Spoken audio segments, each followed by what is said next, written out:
many who were not senators, who were offended at Caesar's ill conduct, that he, in the office of consul, should thus basely and dishonorably flatter the people, practicing, to win their favor, the same means that were wont to be used only by the most rash and rebellious tribunes. Caesar, therefore, and his party, fearing that they should not carry it by fair dealing, fell to open force.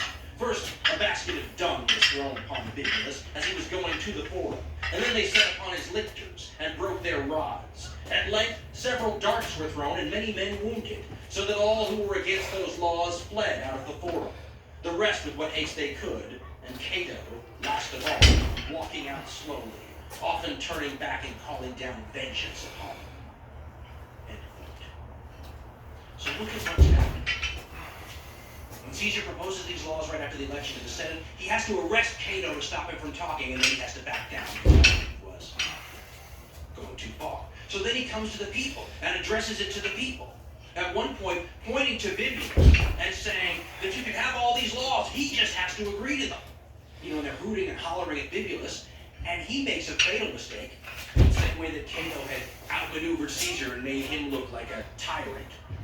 Caesar outmaneuvered Bibulus and made him look like an elitist, because when Caesar said you could have the laws and this guy would just approve them, Bibulus turns to the people and says, you won't have these laws this year, even if you all want them. Then he gets gun thrown on him, then things start getting thrown out of the crowd, darts, probably rocks and trash of all kinds, and the conservatives run away from the Senate holding their hands over their heads to avoid getting hurt. Several were, and Cato just walks at a slow pace, allowing whatever anyone had the guts to throw at Cato to hit him, and occasionally turning around, and occasionally calling down vengeance upon him. Mixed in with the crowd, shoving and pushing, breaking into the consul's signs of high office. This was a war, and you can see why some historians call this the end of the Republic.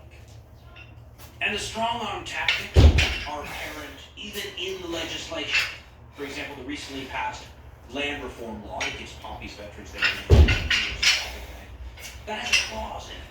And the clause requires all the senators to swear that they will uphold that law and they will try to overturn it later.